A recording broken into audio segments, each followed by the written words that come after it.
Hayom Kotzer, Ravloch Meruba. I said to myself, we started a mimer, but when we sit every year by the Suda, Machtel Chaim, Orchim come to our house, you have to have a few short Divri Torah. So here you have a collection of 7 short Divri Torah, thoughts on the megilah. There's a beautiful word from the Oira Meir, Yid gekommen zu der Rebbe's Chasna, gave the Rebbe his sefer, Meir Shapiro. He said that it says in the Megillah, Vati Esther noises chen beine kore'er. She's moitze chen, Esther, yeah? So, we didn't start yet, I'm just giving an introduction. So, Zog the Oira Meir, who is Esther? Megillah's Esther. Be'ene kore'er. Every Yid that looks with his eyes, every year Purim, it's hundreds of years, it's thousands of years. We're talking about 2,500 years. Every Yid looks at the Megillah every year, he finds out something beautiful. He says, wow, it's a new pshat. Never heard it before. We've been around for 2,500 years. It's a new pshat. Can you take a book of 2,500 pshat? And it's not going to be enough. He said, the Zabazach we see by the Rebbe, they give it to 2. So the Rebbe used to verbring, and it was mamish like you say the story of the Mittler Rebbe. The Mittler Rebbe once, he didn't hear the Megillah from his father. He heard it from a Balkoira. So after the Megillah, he said, pshh, Hashena Maisa. Something like that. Like, wow, it's a nice story. A story with the horse and Esther, and a story of Mordechai. It's a nice story. I never heard such a story. Why? Because in the Alter Rebbe read it, he heard a different Hamelach, and he heard a different Esther, and he heard that everything was, Achashverosh was different, it was a different story. He's the same one that fainted when the Alter Rebbe wasn't there. What was that, when he fainted there?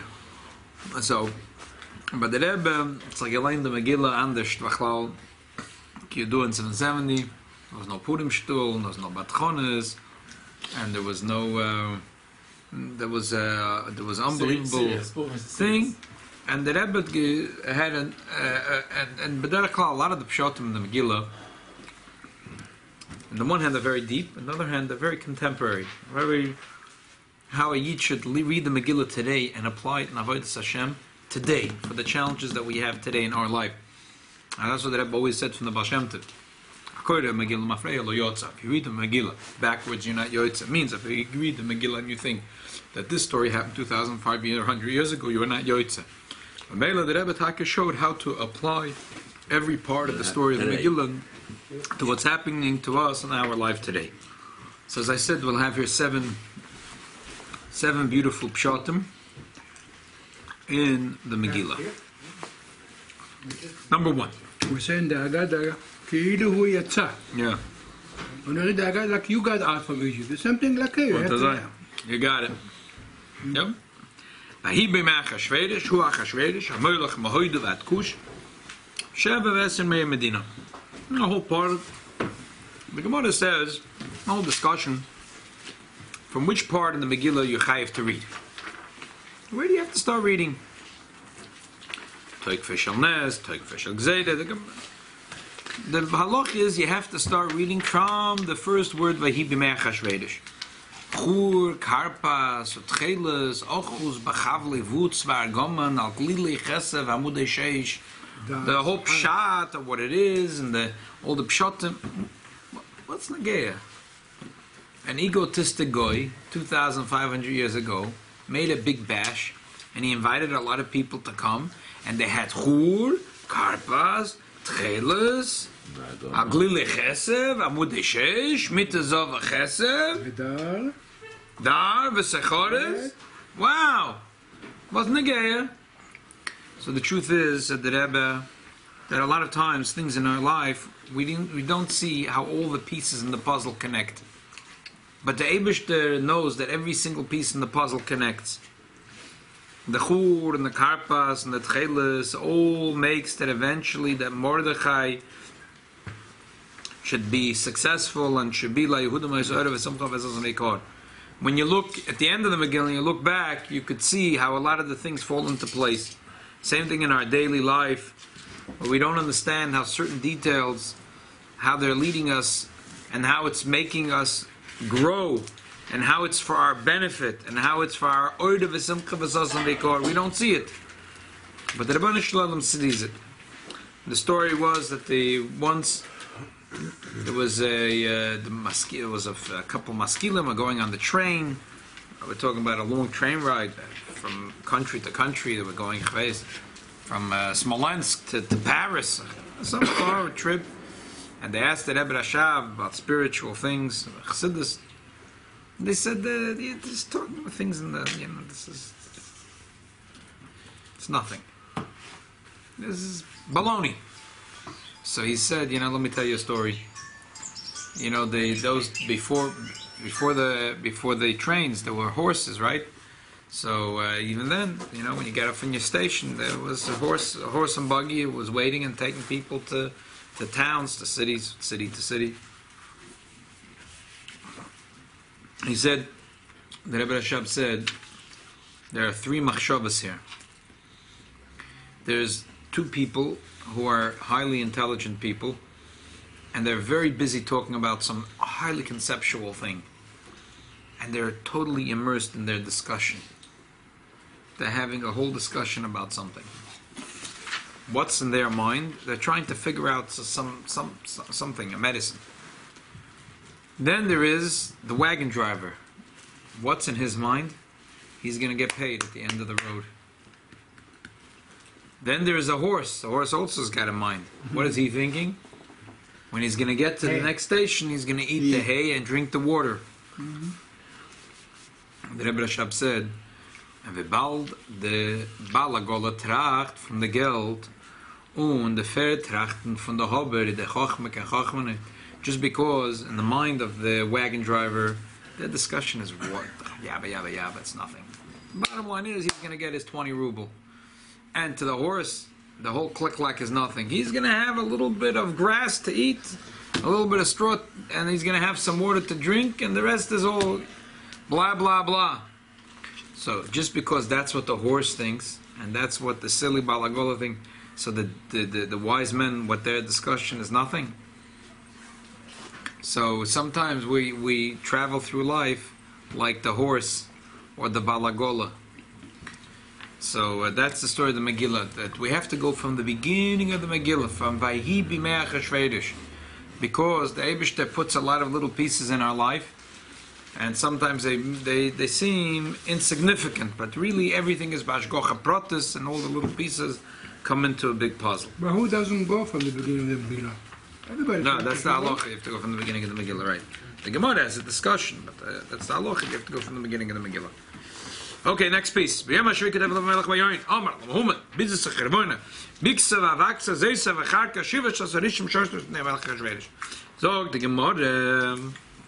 Gemara says, Zeh Shabbos. Yom HaShvi is Shabbos.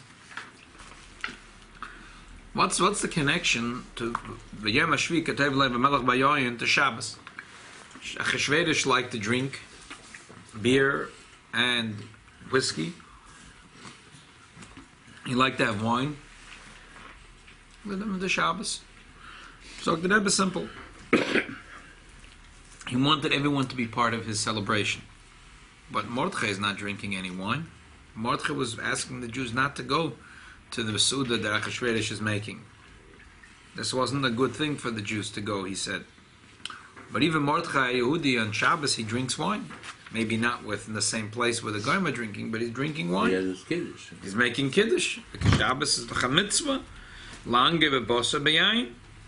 So the bottom line was that on the day of Shabbos, everyone was drinking wine. So therefore, b'Yom HaShvi Ketov Lev HaMelech, the Melech was happy. Oh, finally he got everyone to drink on this day.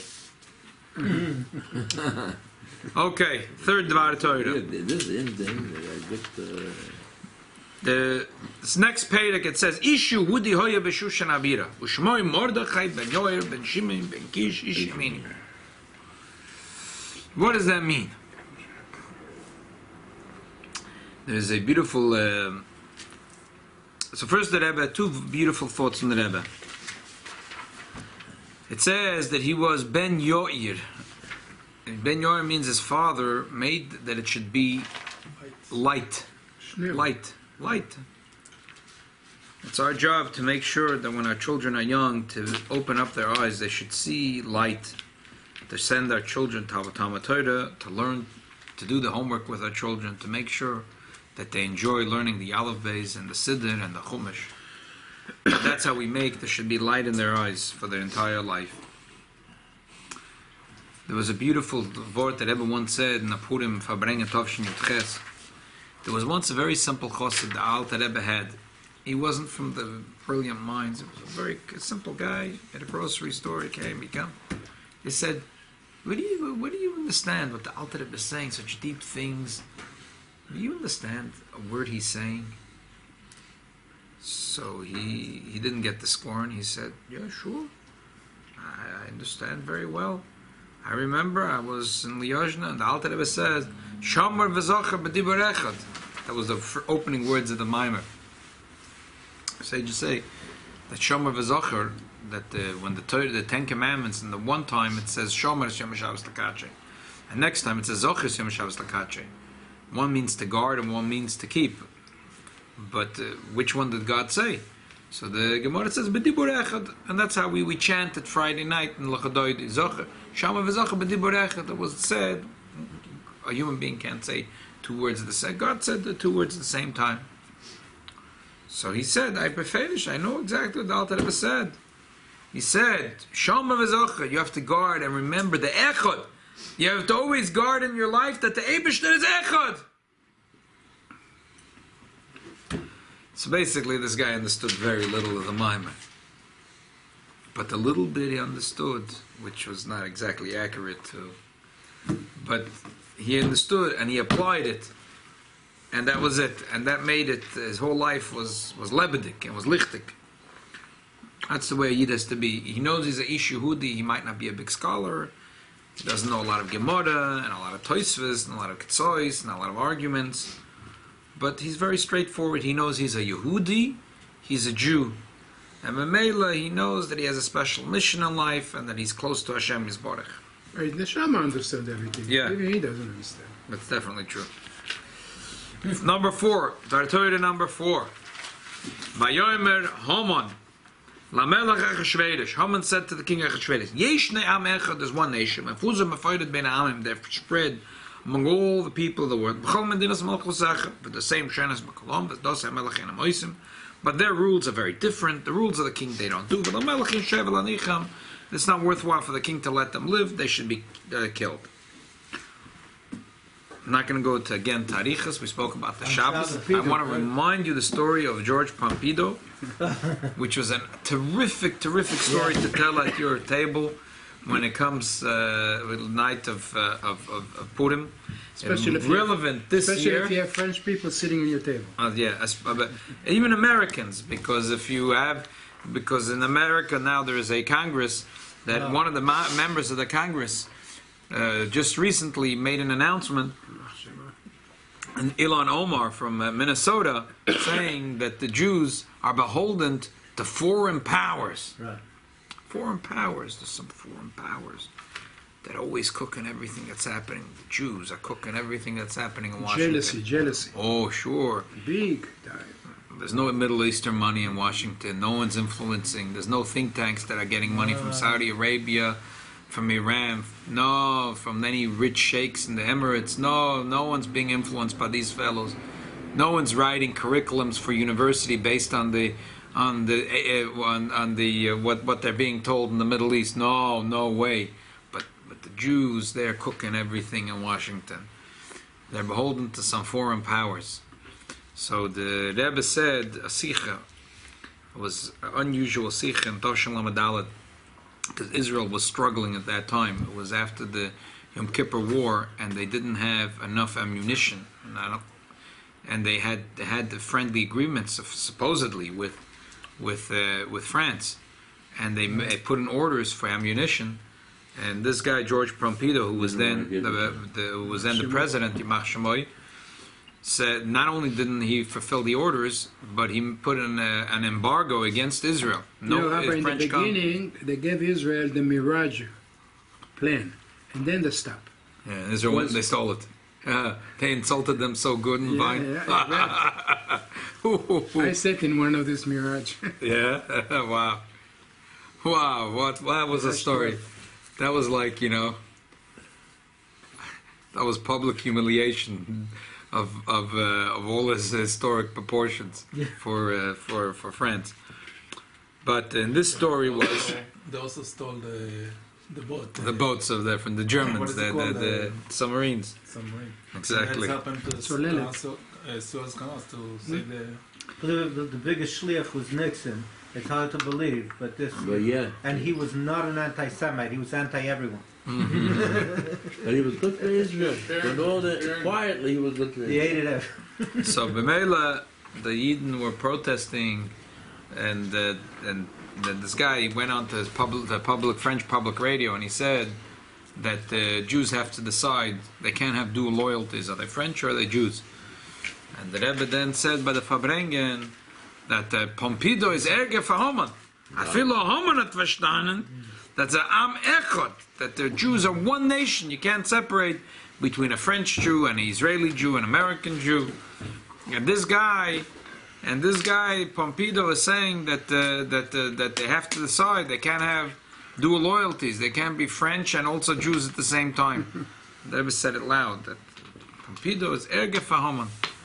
And like I said, Shabbos, what happened was, less than a month later, Yudalef Nissen, it was April 2nd, 1974. And the guy died. He was in office. And it was like it was a surprise. The Gepeget. So David shall helfen. All the people that talk like this George Pompidou should have the same end. They could also get a very fancy funeral like he got. Yeah, let him have it. Fancy coffin and everything. Yeah. So unbelievable that the people hate the most get to be a beautiful goodbye. Exactly. Okay, Advar Torah number 5. It says, Kol Medinas HaMelech lahashmid laharnik kol ha'abed es kol ha'yehudim and har v'adzoken tav v'noshim emechad b'shloisha so lachodesh nemas so chodesh adash shlolom lovoz.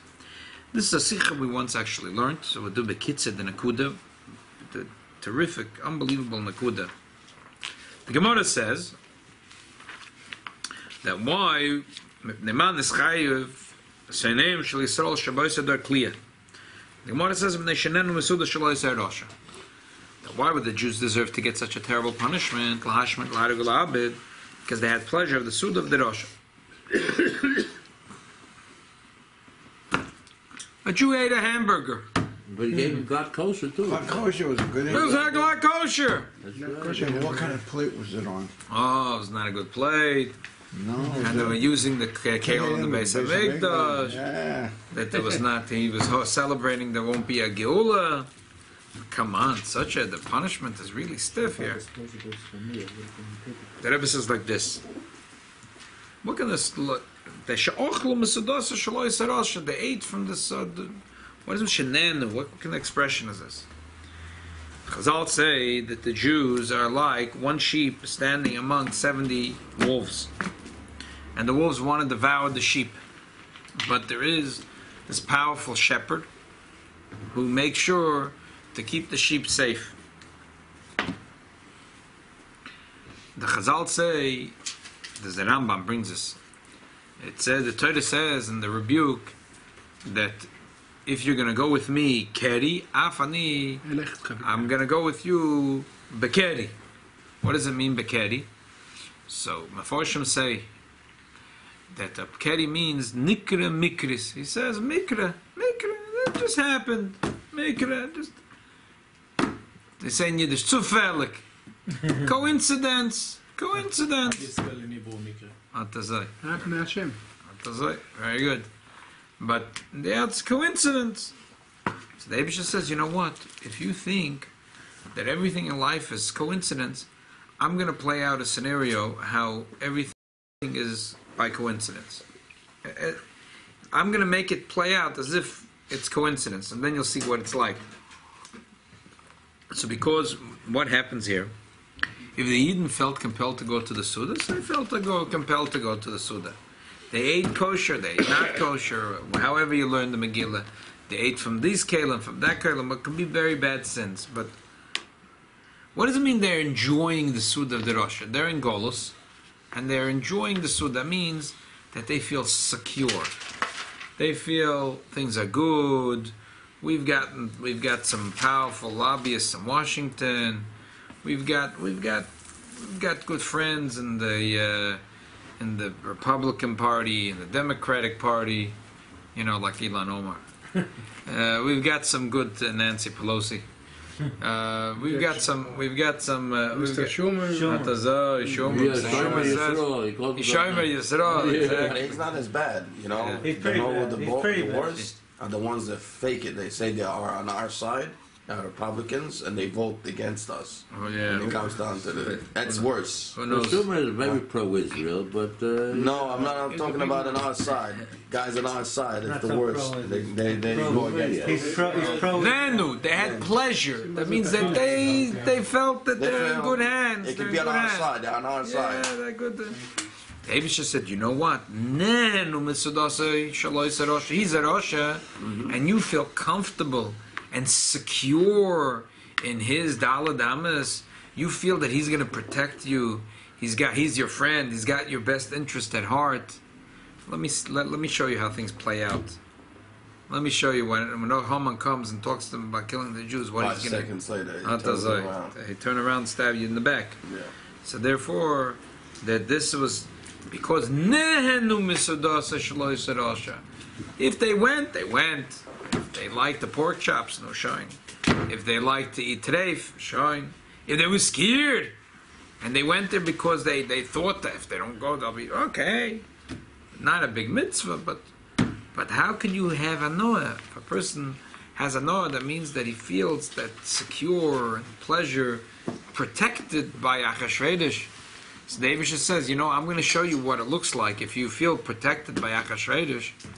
I want to show you how things play out, that they're not really good. And finally, you didn't realize that they cried out to the Eibishter, and the Tzumah Olai Shaloshes Yomim, so then the Eibishter turned everything around, V'nahafachu. Isn't it so with some tzedek that the soldiers say, we're going to go to the front wall, and we're going to eat the treif, what should we do? And he said, well, don't suck the bones. Yeah. It's interesting that part of the enjoyment. Yeah, not this. Yeah. Okay, next, Divri Torah. Divri Torah number 6. It says, Mordechai Yodes Kol Shanas, Vayikra Mordechai B'Goda Vayil, Vashtak Vayif, Vayitz, B'Toich Hayir, Vayik, Zak, Z'oka Gedoylo Umora. Z'oka Gedoylo Umora. Okay. So, the Rebbe has a good time with this one. The Rebbe says that there was a sicha from the Frierdiker Rebbe. He said that those days there was a court Jew. So no, it was like this person that he was Dress like a lawyer. yeah. And he was friendly with the government. The government needed to know what's going on among the Jews. He was like, the in-between the Jewish community and the government. It was like that everywhere. Like the Rambam was. But the Rambam wasn't a good way. But usually we say court Jew is sometimes a person that... But shine. Anyway, the Frierdiker Rebbe is not going into... says that L'choira, he has to put on his cylinder. Cylinder is that fancy hat, triple starched, that goes up like this. Top hat. Top hat. And he should put on his cylinder, and then he should put on his tuxedo, and the bow tie, v'chulu, and he should do what he needs to do. What kind of business is it for Mordechai, who was a person that's involved in the government, that he should start screaming and yelling, Ketzaka Gedola Mara in the streets? What are you crazy? What is that going to accomplish? What is that going to accomplish? So the Rebbe says a few things. Number one, that Mordechai understood that that the whole source of everything that happens is from the Ribono Shel Olam. So the first thing is not to put on a fancy suit and tie and try to. The first thing is to cry out and to do tshuva, and after we do tshuva, then whatever, zeichet gut. But the main thing is to cry out to the Eibishter. The Rebbe says similar to that is Esther. Esther wants to impress. She wants to impress the king. The king doesn't like her for intelligence. The king likes her because she's pretty. You don't look very pretty if you fast for 3 days. And she says she's going to fast 3 days before she goes to the king. That makes no sense. The Rebbe says that Esther understood that the main thing is that the Jews have to do tshuva. And she has to do tshuva. And she has to pray to Hashem. True, she has to try to put on makeup and a nice dress. And she has to try to look beautiful. But she understood that, okay, that's also true. But the main thing is that Yid has to do tshuva. And that's the main thing. Okay, so she also has to put on a nice dress. And she did that too. I have a question from the morning when we were talking. Yeah. We said that Mordechai was married Esther. Yeah. Yeah. But when they look for pretty girl, it said they look for Na'arot Betulot, virgin girl. So they say she's not virgin. I mean, they ask, are you virgin? She said, no. They check, it's a problem. So how? The Shin Dalet that came. Okay, I don't Shin know. Dalet, Question is a whenever good he question. wanted to go with her, and Shin Dalet came instead. Uh-huh. Okay. That looked like her. Uh-huh. Okay. That's what I learned. Okay. Sounds like. You're asking a good question.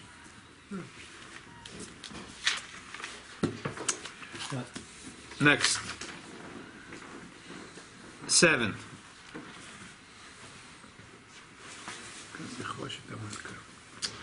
Before we go to the next thing, there's a beautiful word that the Rebbe used to say, connected with this. It says that Mordechai told him, "Eis kol asher karo," everything that happened to him. Nothing happened to Mordechai at that point. When there was original edict against the Jews to kill the Jews, nothing happened against Mordechai. Later, Haman turns out he wants to hang Mordechai on a tree. But at that point, that's later in the story. At that point, Mordechai, there's nothing happened to Mordechai. Mordechai happens to be from the people that are involved in the government. He had good reason to believe that he would be safe and secure. The Jews might be killed, but he's in the king's palace. No one's going to touch him. He says, he told Esther, everything that happened to him.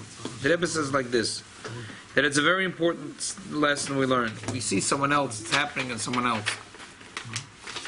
There was a famous saying from one of the presidents in the United States, what's the difference between a recession and a depression? So he said the recession is when the neighbor loses a job. Depression is when the person himself loses his job. So Jimmy Carter. So megilah, Mordechai didn't have that attitude. Didn't have that attitude. That recession is when that guy lost the job, and the depression is when he loses a job. Mordechai at Tzaddik is when something's happening to another Jew. He had twin babies. Wow, what a simcha is jumping on the table. And Nebuch, there's a Yid is in pain. He's in pain. He feels it. It's happening to him. This is happening to him. It's not happening to someone else. This is happening to him. That's what we learn from Mordechai at Tzaddik. Mordechai didn't tell a story that's, those Jews in the occupied territories, those Jews are having a little bit of a hard time. There was a soldier over there that Achman al-Islam got stabbed and his ammunition was taken, Achman al-Islam. Mm-hmm. That's not the way Mordechai at Tzaddik looks at it. Mordechai at Tzaddik, when he tells Esther a story, he says, Karahu, that happened to me. He feels the pain of another Jew, and when there's a simcha of another Jew, he feels it.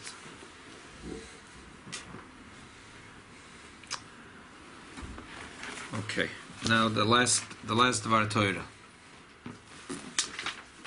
There's also the Rosh of the Sanhedrin, no, Mordechai? Yeah, Mordechai was in the Sanhedrin. Yeah, let's go to the next one. 7. It says, Leich Knoises Kol Yehudim Mitzayim B'Shushan Mitzum Alai Al Toichel V'Atish Shlosh Shem Alam V'Oyoy Gam Ani V'Naroy Se Otzum Kein V'Chein Ove Al Melech HaShaloi Chados Asher Avadati Avadati. Oh, Asher Avadati. So Her were also Jews? Yeah, it was says yeah. Yeah. But two beautiful thoughts from the Rebbe. Number 1, why is it called Tainus Esther? The Gemara says, everyone fasted. Not only Esther fasted, everyone fasted. Who didn't fast? It says that every Jew fasted. Megillah says, why is it called Tainus Esther? So the Rebbe says like this. The Gemara says, they brought the Beis Yosef, the Lavush, that they fasted 3 days. So which days? It was Yud Dalet as well to Zayin Nissen. So, but that's not the one we fast. We don't fast on Pesach time. We fast the day before Purim.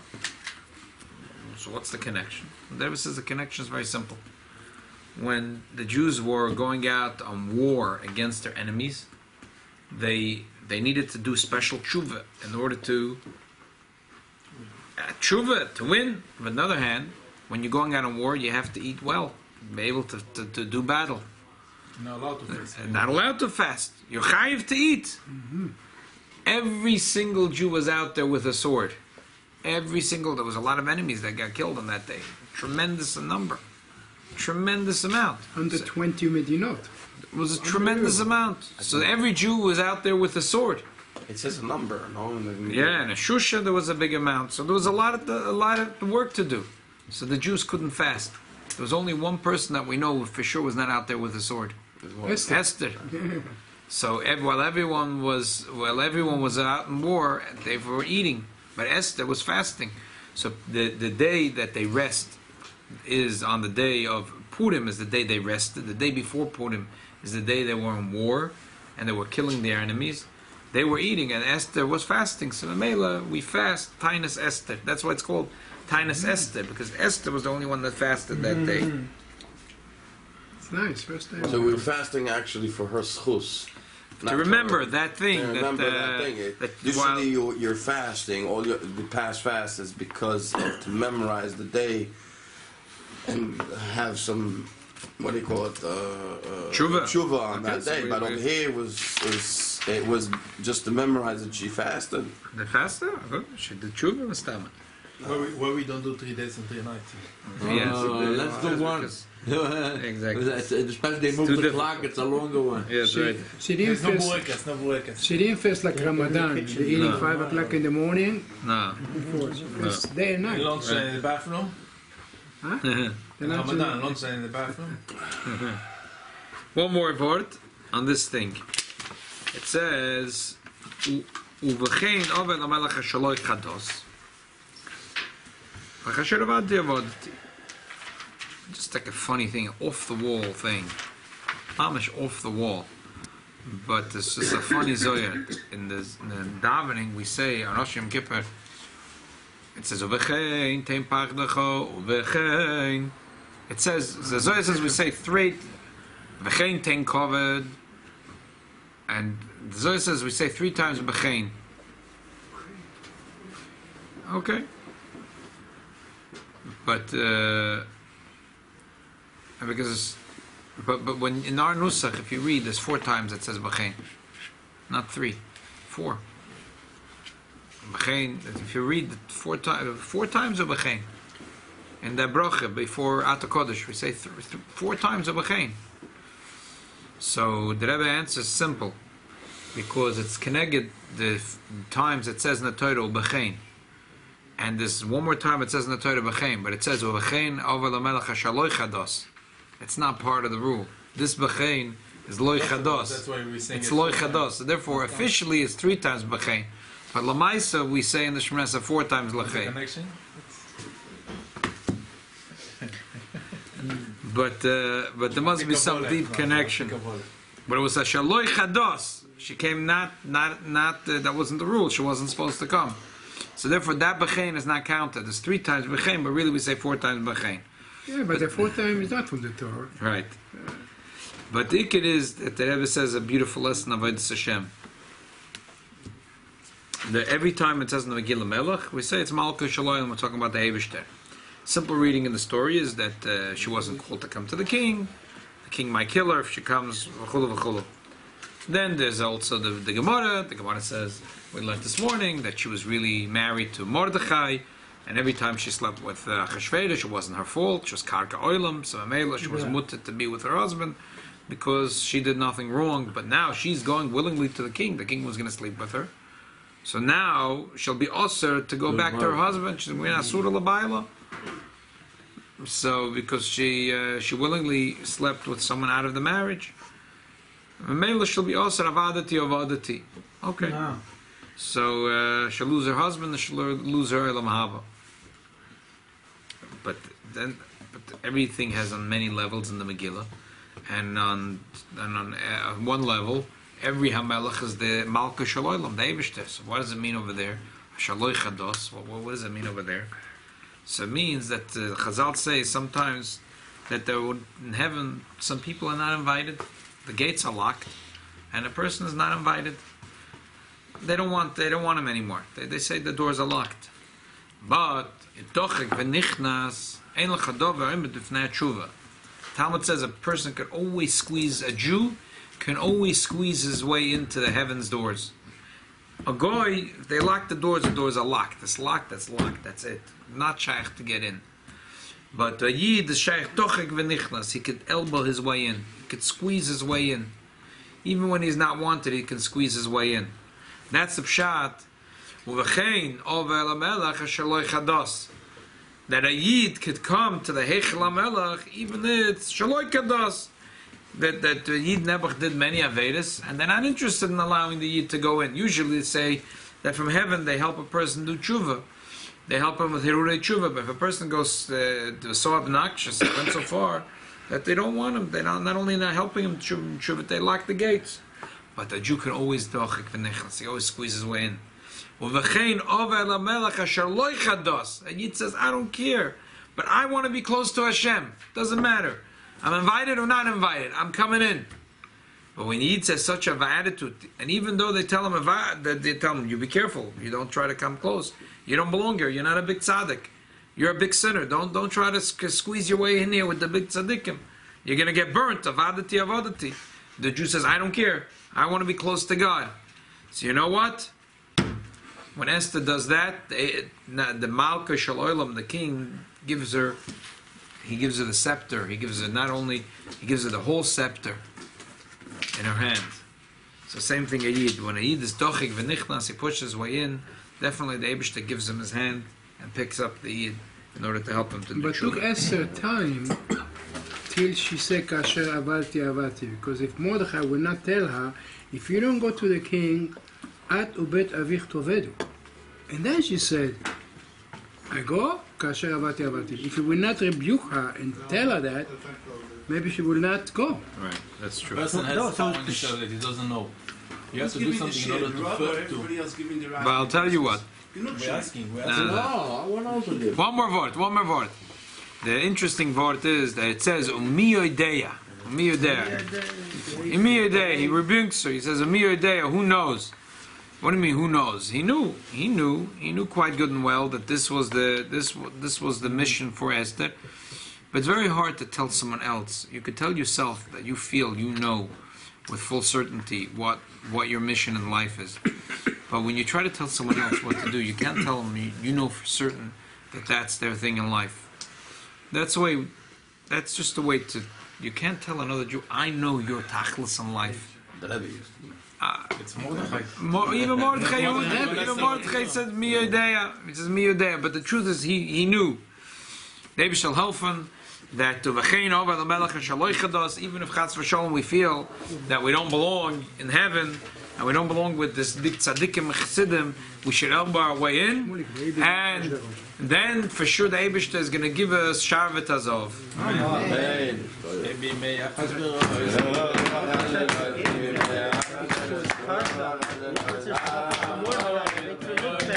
This was the subject of go in. I'm no more than Parka Oilam. Like he said, he has some he was afraid she could be like Parka Oilam, maybe that. It wasn't said she had something to that.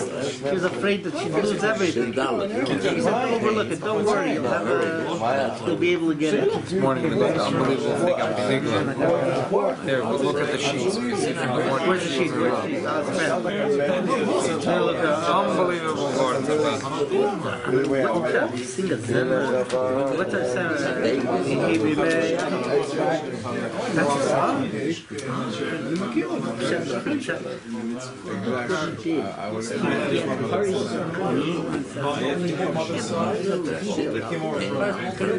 Chinese food, the next day, this food, Taiwan food, he couldn't stop. Just like he did a party, that's how we have to do it. L'chaim, I just want to be moist. I want to be moist of something. In the year Tavshin Tezvav, in 770, the Rebbe said that there's lasses keretzoin ish v'ish, that the Eibishter wants, the Melech Shaloylam wants that it says the simple pshat is that he wanted everyone to be happy. You want kosher food, you want whatever food you want. The Haman, Mordechai, they were supposed to make sure to provide whatever you want. The Yid wants to provide Achshverosh, but Achshverosh means the king. The king is the Rabbanu Shalom. The Eibishter wants to provide. Every Jew should be happy. The Rebbe said that there is a big nisoyim for a person to be rich. The Torah says Shemanta Visa Kasisa. It's a big nisoyim.